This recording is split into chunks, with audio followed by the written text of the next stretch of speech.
Welcome everyone, Leigh Ann Brown here with the Morton Economic Development Council, and we are thrilled to be hosting one of our Morton Mixers. Our Morton Mixers has been an effort to bring together entrepreneurs, existing small business owners, those that are just maybe have an idea in their mind, to those that are starting to move through the business journey, to those that have been in business for many years. And the goal behind the Morton Mixers is to be that bridge and allow people to have conversations, learn from each other. Owning a business is certainly a journey filled up with a lot of twists and turns and opportunities and challenges. And the Morton Mixer goal is to help our entrepreneurship and our small business community grow and thrive. We are pleased to bring this to you with the support and sponsorship of Whitsick Financial Strategies, another great Morton company that does a lot for our community and businesses. So thanks to Whitsick Financial Strategies for helping us host this mixer. So welcome, Rachel and Weston.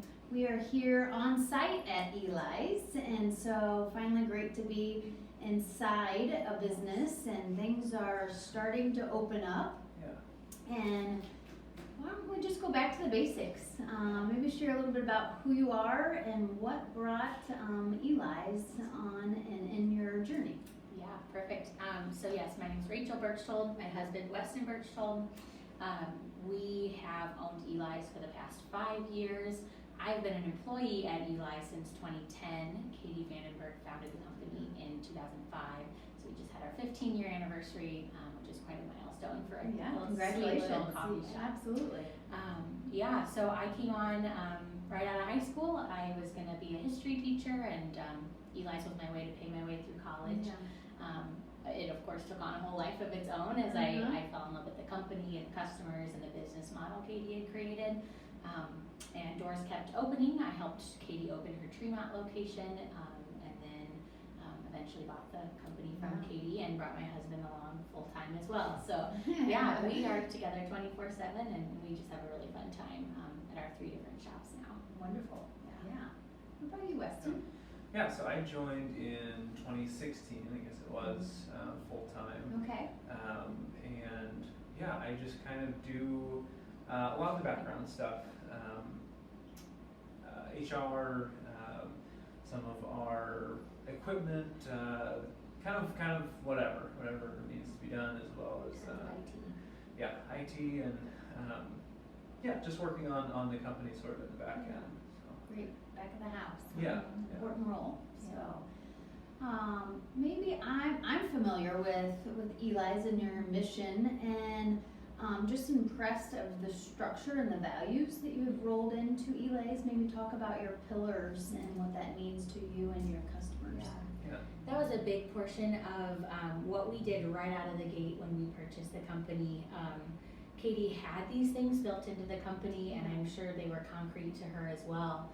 But we wanted to make sure we formalized these pillars that we now have.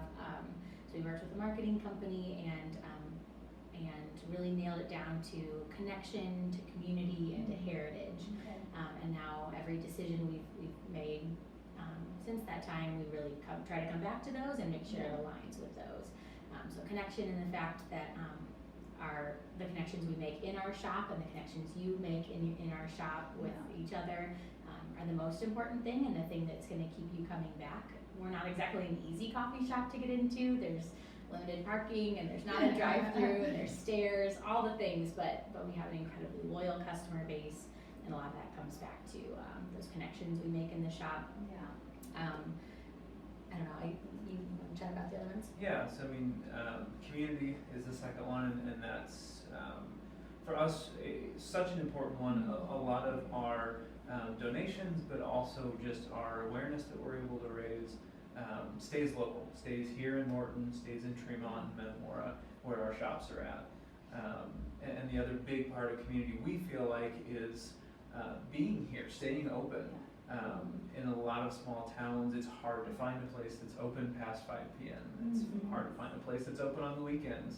And so we feel like that's a really important part about who Eli's is to be a place that people can go whenever. And then finally, heritage.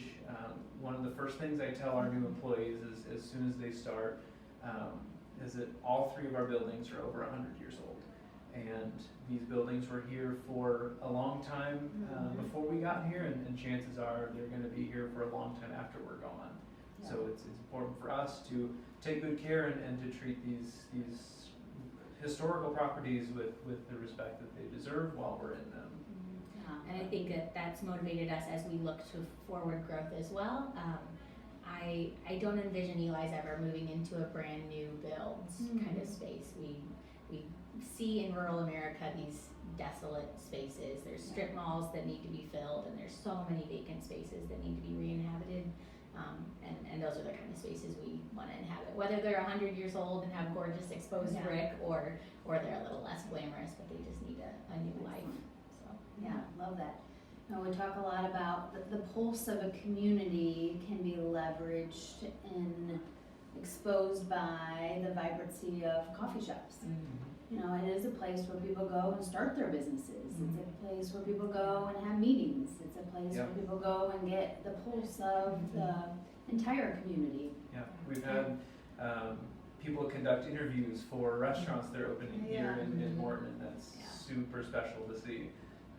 That's exactly right. There's a lot of activity that happens in our town, happens in coffee shops, and we'd love to be a part of that. Yeah, that's great. I know when I first started and was here, much more frequent than I was in years past. Came in one morning and one of the employees was just giggling. I'm like, can you share with me what's, she's like, this place just amazes me in this community of somebody else just came in and I want to pay it forward, and then they just left. So now I just have this money to pay it forward, and it's just like, it happens all the time here, and it's just fun to be a part of the community in that way, like you were saying. So what's maybe something, we'll do kind of both sides of the coin. Early on that I did not envision this, to early on of, wow, this is what I really expected, and maybe from those 2 angles, anything to share? that's great. So I remember a couple of days after we bought the company, we were doing some cleanup out back, and one of the dumpsters out back rolled and hit a car, and it was just like, okay, this is going to be our life now. We have to figure out what that looks like. You had suited up with gloves. You were picking literal garbage out of the street. It was just a really glamorous.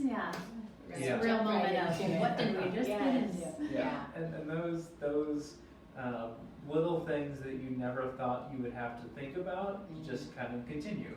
And some of them are good, some of them are really positive, like having to help a boyfriend plan a proposal at one of our shops, and I was entrusted with putting a ring in a cup, which is terrifying. All the way to dealing with really difficult customer complaints and fixing issues on that side. So I think we get the broad spectrum of the joys and the difficulties. Absolutely. Maybe on that, customers, the negativity, sometimes, that speaks louder than those positive comments that we all like to hear and certainly get and receive. But maybe what's kind of your philosophy or filter in handling that side that maybe would be helpful for others of how do we respond to that, and how quick and to what degree to try and handle those? Yeah, I feel like we ask this question in interviews all the time, whether they're fresh out of high school and this is their first job, or they've been in customer service for a while. You need a go-to strategy for handling an upset customer, and I feel like a lot of times it really just boils down to acknowledging that they're coming in with all sorts of baggage, and this one thing that's happening, we're not dealing with anything life and death here. It's their drink, it's got too much cream in it, or it's not strong enough, these kind of issues, but they're coming in with outside things in their life that are upsetting them, and this is just the thing that's setting them off. And so acknowledging it and not taking that personally and controlling and changing the things that you can change and not allowing their negativity to permeate and ruin your day as well. Yeah, And so it's easy to do. yeah. I think for us as business owners, it comes down a lot of times to being able to filter the complaints and issues raised by our customers from those that are not constructive at all to those that are really constructive. Yeah. Because there are some invalid complaints and there are definitely some valid complaints. Yeah. And so, checking those against what our staff has to say about them, Sure. and making sure that we take the time to evaluate each one and to learn from them. Yeah. Because it's easy to disregard every complaint, and it's also easy to really let yourself be affected by every complaint. Sure, absolutely. So, being a business owner, you wear many hats, and certainly I think we'll jump into a little bit of recent other many hats that many of us have worn. But what about, speak to that, anything, advice for anybody of how you assess that as you move through the business ownership of when to outsource, we got this in-house, kind of moving through that process, anything there to share? I think, and maybe I'll let you talk a little bit more about this, but we've just found, especially in the past, 4 months or so, that using your resources and having good people by your side is critical, and you just want to speak a little bit about that. Yeah, that is absolutely, I think, the biggest takeaway I've learned in the last 10 weeks since our whole shelter in place in Illinois. There's so many resources out there available to us. We were inundated with emails from the chamber, from our various communities, and all helpful, all really great stuff. But honestly, just when your business is in crisis, you cannot think through all these options at the right time. But within one 12-hour span, I had my accountant, my lawyer, my retirement advisor, my realtor advising me on all these different things, telling me what pieces of information they need to get these things in put into action. Yeah. So having people that are smarter than you, that are looking out for your best interests is just absolutely key. I think a lot of it boils down to what you are going to stay passionate about. There's a difference between the things you enjoy doing and things you need to at least have a handle on doing. For me, a lot of that is like the accounting and the book work, where I never imagined that would have been my passion. I started it as this is something I need to understand. I can't just outsource this without having a basic understanding. Yeah, you need to have a basic understanding of how these things work, whether you enjoy it or not. Then you could make that decision on when to give it up to someone else. Yeah. So, Absolutely. yeah. Yeah, I think that's critical advice, no matter what, through this pandemic and at all times, being a business owner, you are trying to wear many hats, and, it's, especially early on entrepreneurs, sometimes they feel like I gotta be an expert in all these buckets, and you don't. You cannot. There's many people out there that love certain elements of your business and are willing to help you, so that's great advice. What about, maybe just some life passions or mentorship along the way that's really become valuable, or things that you kind of hang your hat on or wake up each day and this is what my mentor shared with me, or this is my life passion that drives me? I think for me, in terms of passion and how it relates to Eli's, mine is just our employees. I don't spend a whole lot of time interacting with our customers, unless it's usually on the complaint side. But for me, it's our staff. I do all of our orientations, and we're there for every interview.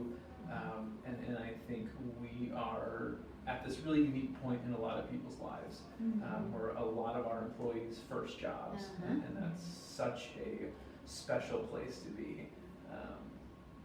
We get to introduce them to work for the first time, and so that's been something that I kind of like you said about accounting, I never really thought that that would be something I would enjoy, but as it turns out over the past few years, I've just kind of fallen in love with that process. That's great. Yeah.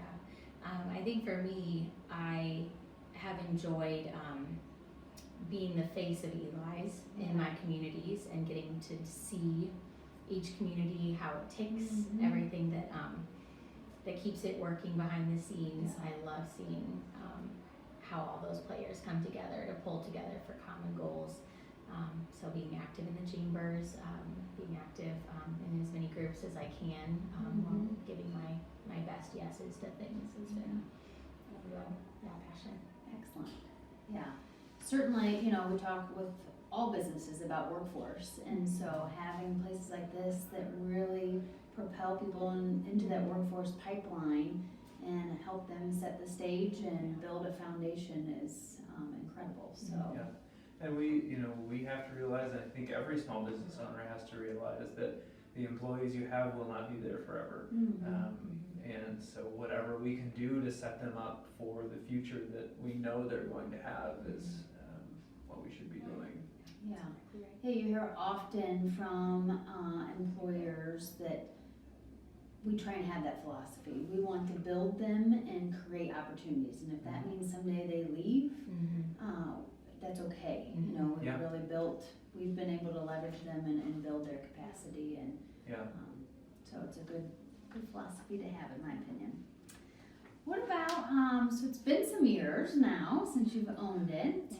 What about, what prior to pandemic, let's stay in that zone for a minute.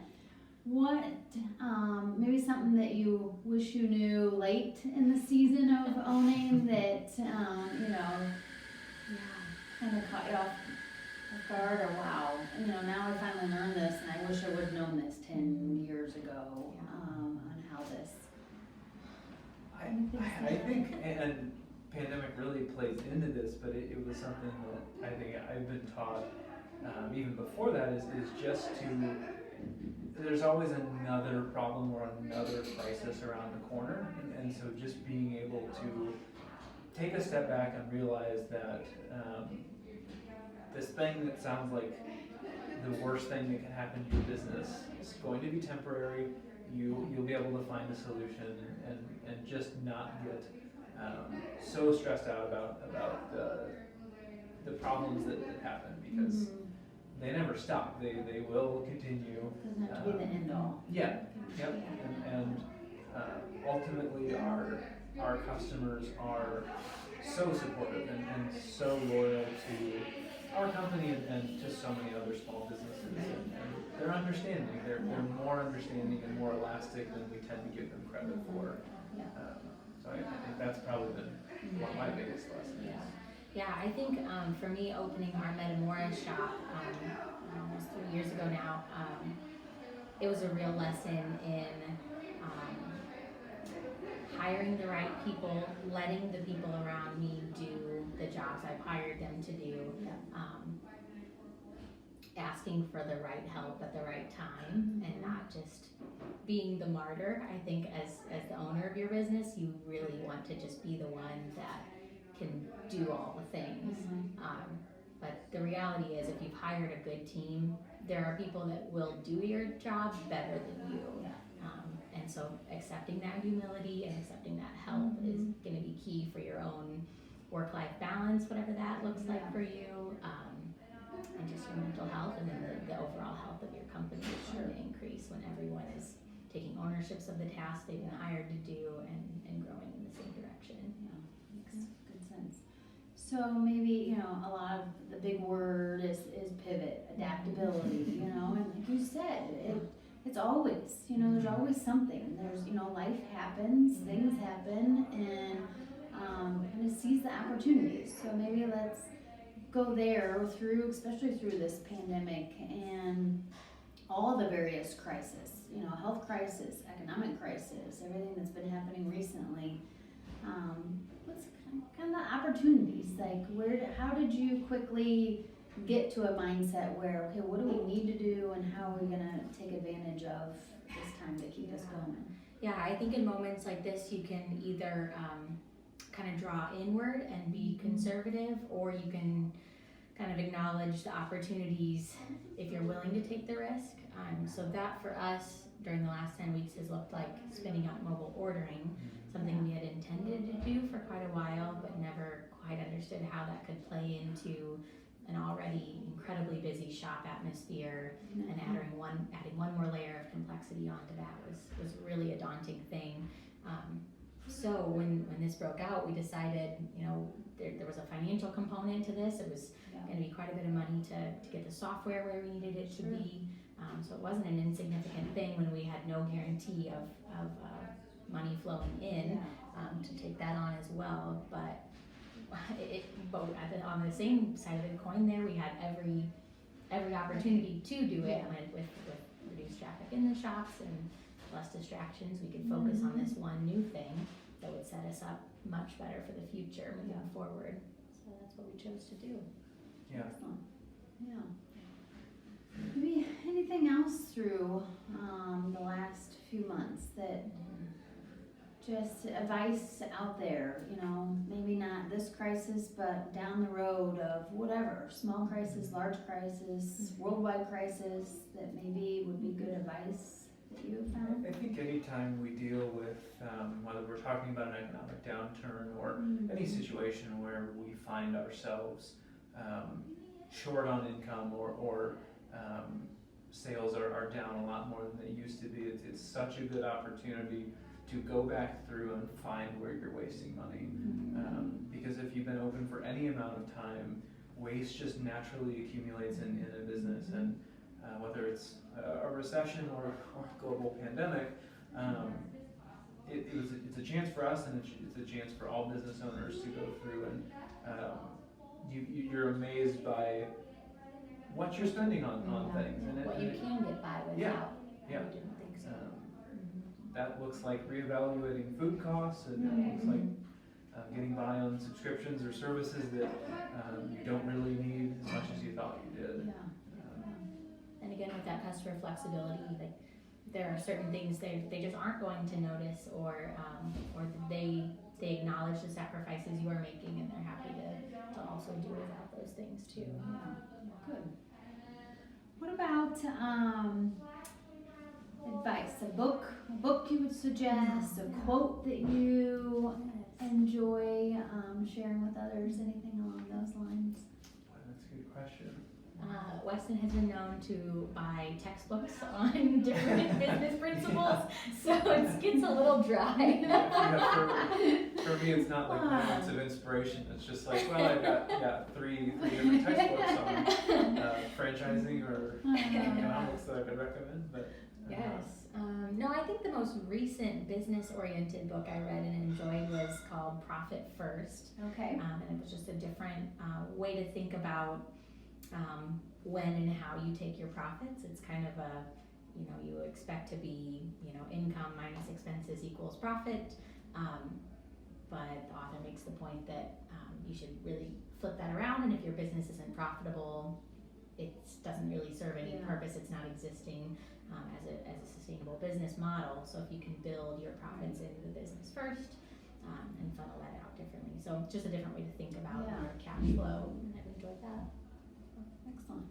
I think anytime you could find a book by industry leaders, whether it's a biography or anything like that, you always have to sort of filter that through their corporate lens. But I found a lot of them to be really inspiring. For me, reading the few books put out by Howard Schultz, who was the previous Starbucks CEO, just gives you a good insight on, their businesses are so different than ours and so much bigger than ours, but the practices that make them successful still apply to a tiny business like ours. Yeah. Take things and scale up or scale down and pull those elements out that you think you can apply, and that's good advice. Well, any final kind of thoughts or anything you would like to share out there on just because we are trying to put out there, a lot of early conversations were ready to return to normal, back to normal, and we've tried to change that to say return to better. Mm-hmm. You know, things, you know, I think people have learned a lot about themselves, about the values of their businesses, and what they really mean to a community. You know, we've fortunately heard story after story of just the way this Morton community, and I would assume Tremont and Metamora, and many communities, just the values coming out and support from people has been incredible. Yes. So, to end on that positive note of just the impact that Eli's is making, we're thrilled to see all the growth that you guys have had in other locations, and just your continued community involvement, and just thrilled to have a little time with you to have a little fireside chat here and learn more and share with everybody out there a little bit more about the Eli's journey and some tips that you can hopefully take and apply to wherever you're at in your business journey. And thanks again to Witzik Financial Strategies for sponsoring our Morton Mixer. And we certainly look forward, as things continue to safely reopen, more and more people out and about, and really start to drive our economy back in action, and see faces again. Yeah. So beyond a screen, right? Yeah. So thank you again, Rachel and Weston. Thank Pleasure you to be for with tuning you, and thanks everyone out there for tuning in to hear more about Eli's and hear directly from Rachel and Weston. And stay tuned for our other Morton Mixer coming in the coming months. Thanks again.